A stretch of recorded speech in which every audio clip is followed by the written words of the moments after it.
Hey guys, welcome back. My name's Darren Hayes, Abundance Capital Solutions, and I'm hoping that you're back because you found something valuable here before.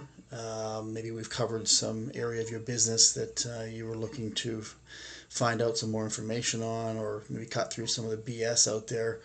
There's so much out there to look at. I get it. So, anyways, either way, welcome back. Another video today, continuing our series here on capital raising, how to do it the right way, and let's say keep yourself out of jail.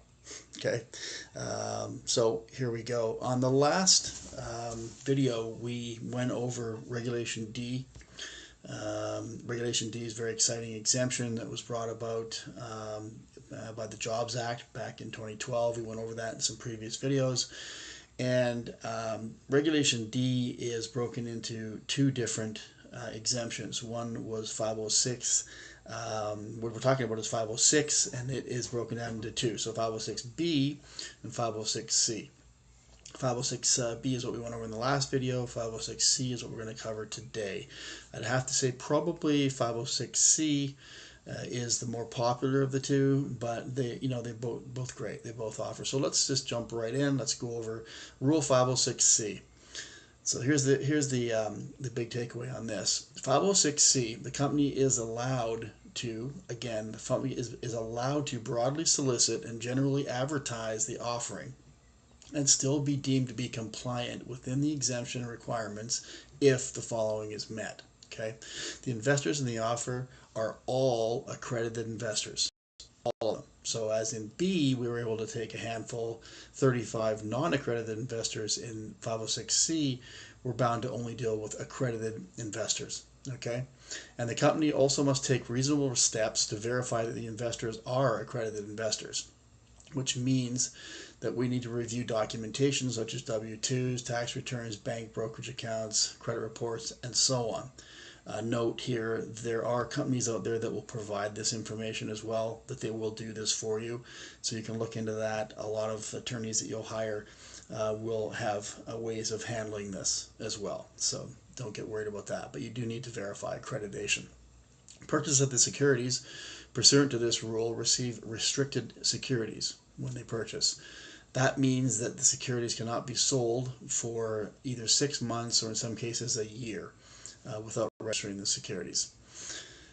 Companies that comply with the requirements of 506B or 506C do not have to register their securities. So that's a key takeaway here. They do not have to register the securities like some of the other exemptions that we talked about and we're going to talk about. Okay. However, they must file what is known as a Form D. Again, Form D, electronically with the SEC after they sell their first securities. The Form D is a brief notice that includes the names, addresses, and company's promoters, executive officers, directors, and some details about the offering, but contains very little information about the company. Okay, so it's not something that's going to be very heavy in information. It's very basic. These can be accessed on companies that have filed these on the SEC's website called EDGAR, EDGAR. It's an EDGAR database, and you can find companies that have filed Form Ds on there. Okay, and so it's very important. One other thing you might want to know, be aware of as well, that there are state commissions that we have to adhere to as well. So if you're raising capital, the attorney that you hire, the folks that you hire to assist you in doing this, will file this Form D for you with the SEC. On a federal level, you'll be compliant, but there are also state rulings that you need to be adhered to as well. So as you raise capital in individual states, they may have specific requirements that have to be met. So again, whoever is assisting you with this, if it's an attorney that you're working with or some consulting firm that's helping you, again, they're going to walk you through this. But there's the overall. Okay, so Regulation D, 506C, B, or C might be the answer for what you're looking for. We don't have to register the securities. Okay, that's a big thing. As long as you operate within the guidelines of the exemption itself. So it can be quite quick. If you have an attorney that's efficient at doing these things.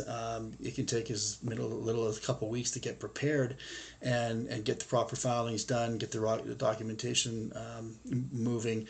Something called a PPM, or private placement memorandum, should always be used. But you can be raising that capital safely and be doing things exactly the way you need to be doing them, and not have to worry about having something go wrong and not doing this the right way. So again, always consult with an attorney, but I wanted to just go over the basic rules of Regulation D, because I think it's a fantastic exemption, and I don't think people should be afraid of going out there and trying to raise money. It's not that difficult. Always talk to a professional. If you need more information on any of these exemptions, any things we've talked about, go ahead and DM me, hit my messenger button on my Facebook, or you can reach out to me whatever way you want. You can send me an email. You can go to my website. You can set up a consultation with me if you'd like. No problem. So again, abundancecapitalsolutions.com, and my name's Darren Hayes, Abundance Capital Solutions. See you there. Bye.